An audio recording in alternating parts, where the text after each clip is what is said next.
नमस्कार, आप सभी का एक बार फिर से स्वागत है हमारे चैनल भक्ति ज्ञान में।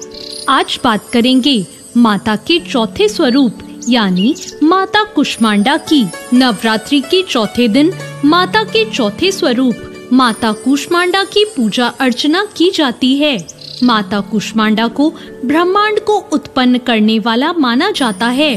मान्यता है कि जब सृष्टि की उत्पत्ति नहीं हुई थी और चारों ओर अंधकार ही अंधकार था, तब इन्हीं देवी ने अपनी मंद हंसी से ब्रह्मांड की रचना की थी।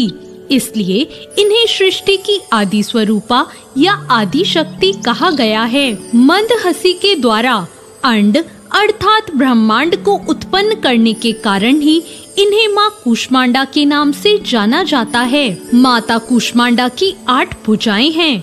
इनमें इन्होंने कमंडल, धनुष बाण, कमल पुष्प, अमृत कलश, चक्र, गदा और जपमाला थाम रखी हैं। जब चारों ओर सिर्फ अंधकार ही अंधकार था और सृष्टि का कोई अस्तित्व ही नहीं था, तब माँ कुष्मांडा ने अपनी मंद हंसी से सृष्टि की रचना की।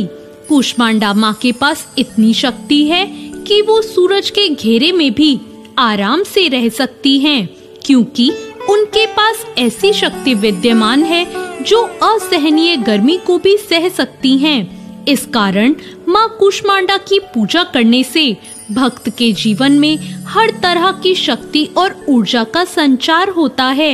यही केवल एकमात्र ऐसी माता हैं जो सूर्यमंडल के भीतर लोक में निवास करती हैं। इनकी पूजा करके व्यक्ति अपने कष्टों और पापों को दूर कर सकता है। कहा जाता है कि यदि कोई लंबे समय से बीमार है तो माँ कुष्मांडा की विधि विधान से की गई पूजा उस व्यक्ति को अच्छी सेहत प्रदान करती है। पौराणिक कथा के अनुसार माता कुष्मांडा का अवतार दैत्यों का संहार करने के लिए ही हुआ था। कुष्मांडा का अर्थ कुम्हड़ा होता है। माँ कुष्मांडा का वाहन सिंह है। जब तीनों लोकों पर असुरों का आतंक बढ़ गया था, तब उनको सबक सिखाने के लिए माँ कुष्मांडा ने जन्म लिया। माँ कुष्मांडा की पूजा करने के लिए ब्रह्म मुहूर्त में उठने के बाद स्नान आदि करके पीले रंग के वस्त्र पहन लें। उसके बाद सूर्य भगवान को जल अर्पण करके व्रत करने का संकल्प लें। अब सबसे पहले कलश की पूजा करें, साथ ही ब्रह्मा, विष्णु और महेश तीनों देवताओं का आवाहन करें।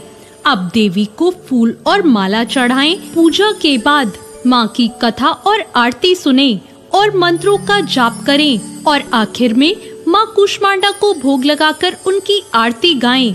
माँ कुष्मांडा की पूजा करते हुए ओम कुष्मांडाय नमः मंत्र का जाप करें। माता की आरती करने के बाद प्रसाद बांटें और अंत में माता को अति प्रिय कुम्हड़े यानी कद्दू से बने पेठे या मालपुए का भोग लगाएं। या देवी सर्वभूतेषु माँ कुष्मांडा रूपेण संस्थिता, नमस्तस्यै नमस्तस्यै नमस्तस्यै नमो नमः। जय माँ कुष्मांडा।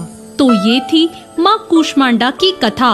आपको ये कथा कैसी लगी कमेंट करके जरूर बताएं